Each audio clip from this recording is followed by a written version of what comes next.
સ્વાગત છે મિત્રો આપણી યુટ્યુબ ચેનલ ઈ ગુજરાતીમાં। મિત્રો ચેનલમાં જો તમે નવા હોય તો ચેનલને સબસ્ક્રાઇબ કરી પાસે બેલ આઇકોન છે પ્રેસ કરવાનું ભૂલતા નહીં। ઈ ગુજરાતી તમારા માટે તમામ ભરતીના સમાચાર લાવે છે મિત્રો, તો બને એટલું વિડીયોને શેર કરીએ।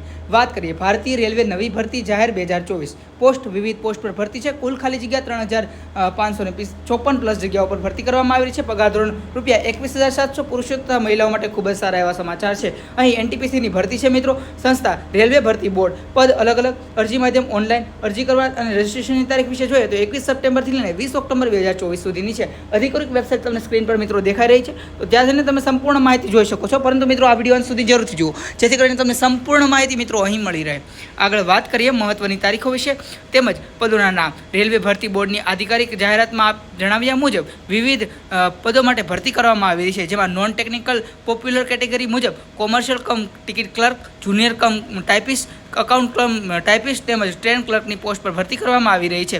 કુલ ખાલી જગ્યા વિશે વાત કરીએ તો તમામની અલગ અલગ ખાલી જગ્યા છે, જ્યારે ટિકિટ ક્લર્કની 2022, જુનિયર ક્લર્ક કમ ટાઈપિસ્ટની 990, અકાઉન્ટન્ટ ક્લર્ક કમ ટાઈપિસ્ટની 361 અને ટ્રેન ક્લર્કની 72, કુલ 3445 જગ્યાઓ પર ભરતી કરવામાં આવી રહી છે। પગાર ધોરણ વિશે વાત કરીએ તો તમામનો પગાર ધોરણ અલગ અલગ છે, જ્યારે commercial cum ticket ક્લર્કમાં 21,700, junior clerk કમ ટાઈપિસ્ટમાં 19,900, એકાઉન્ટન્ટ ક્લર્ક કમ ટાઈપિસ્ટમાં 19,900 અને ટ્રેન ક્લર્કમાં 19,900 સુધી પગાર ધોરણ મળવાપાત્ર રહેશે। શૈક્ષણિક લાયકાત વિશે વાત કરીએ તો આ ભરતીમાં શૈક્ષણિક લાયકાત અલગ અલગ છે। અંડર ગ્રેજ્યુએટ પોસ્ટ છે તમામ, એટલે 12 પાસ ઉમેદવારો આમાં તમામ અરજી કરી શકે છે। તેમજ વધુ લાયકાત માટે તમારે અવશ્ય જે કાંઈ અધિકૃત વેબસાઇટ છે ત્યાં જઈને સૂચના વાંચવાની રહેશે। વયમર્યાદા વિશે વાત કરીએ તો આ ભરતીમાં વયમર્યાદામાં ઓછામાં ઓછી 18 વર્ષ ને વધુમાં વધુ 33 વર્ષ નક્કી કરવામાં આવી છે। તેમજ આરક્ષિત કેટેગરીના ઉમેદવારોને વયમર્યાદામાં છૂટછાટ મળવાપાત્ર રહેશે।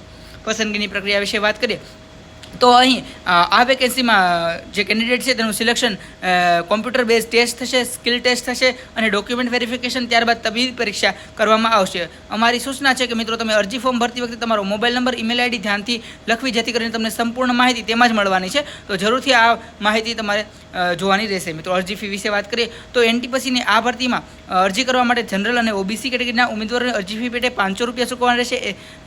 સીબીટી પૂર્ણ થયા બાદ 400 કેન્ડિડેટને ફરીથી આપી દેવામાં આવશે, જ્યારે આ સિવાય તમામ કેટેગરીના લોકોને અરજી ફી ભરવાની રહેતી નથી। અરજી પ્રક્રિયા વિશે વાત કરીએ તો સંપૂર્ણ માહિતી મેં સ્ટેપ બાય સ્ટેપ લખી છે મિત્રો, તો આ સ્ટેપ ફોલો કરી તમે તમારી અરજી કરી શકો છો। વધુ માહિતી માટે તમે સિમ્પલી ગૂગલ ક્રોમ પર જઈને gjobalert.com સર્ચ કરવાનું ભૂલતા નહીં। આ વેબસાઇટ અમારી છે, અમારી વેબસાઇટ પર તમને સંપૂર્ણ માહિતી મળશે। તેમજ આવી તમામ ભરતીની માહિતી માટે આજે જ અમારી યુટ્યુબ ચેનલ ઈ ગુજરાતીને સબસ્ક્રાઇબ કરવાનું ભૂલતા નહીં। મળીએ મિત્રો નવા વિડીયોમાં।